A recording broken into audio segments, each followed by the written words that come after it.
अब दर्शन का महत्व क्या है ये बताया जा रहा है कि तत्वों के अन्वेषण की प्रवृत्ति भारतवर्ष में उस सुदूर प्राचीन काल से है जिसे हम वैदिक युग के नाम से पुकारते हैं। ऋग्वेद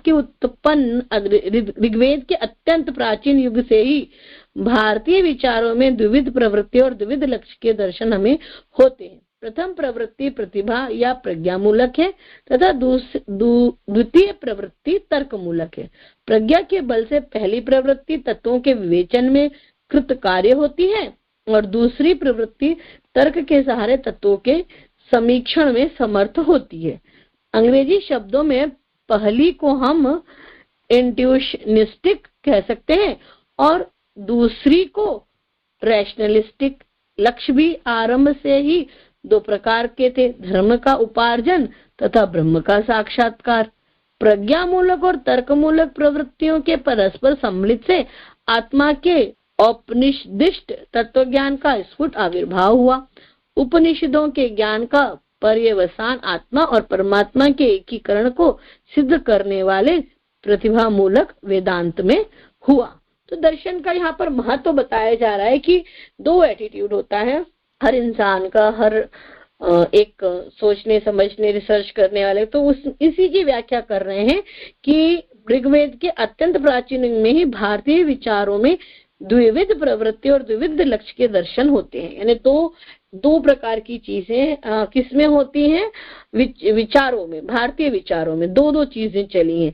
एक तो धर्म वाला, मतलब कि एक जैसे बोले कि समाज को अच्छा बनाना, कुछ एक्शन प्लान करना, और एक जो होता था वो आध्यात्मिक कि हम चिंतन मनन करके आत्मोन्नति के रूप में, वो अच्छी बातें। तो दो को, एक को क्या बोला इंट्यूशनिस्टिक और एक को रैशनलिस्टिक इंग्लिश में कह दिया गया।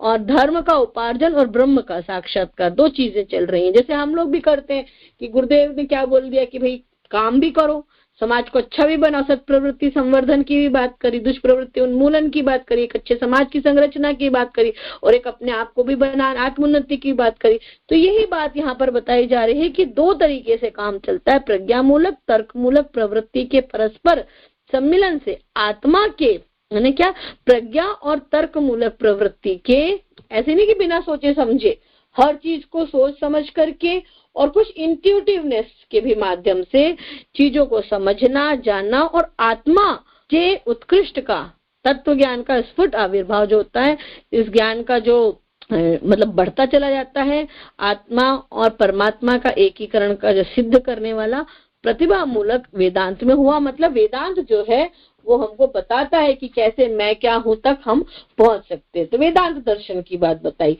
तो यहाँ पे ये जो समझाया कि दर्शन का जो महत्व है, जब हम उपनिषदों को पढ़ते हैं, वेदांत को पढ़ते हैं, समझते हैं, तो हम अपने स्वयं तक को पहुंच सकते हैं, प्राप्त हो सकते हैं और संसार को भी अच्छा बनाते चलेंगे, कार्य करते चलेंगे। तो दोनों सोचना, विचारना, काम करना, ज्ञान और कर्म का साथ साथ समावेश होता रहेगा। तो ये दर्शन का इम्पोर्टेंस है।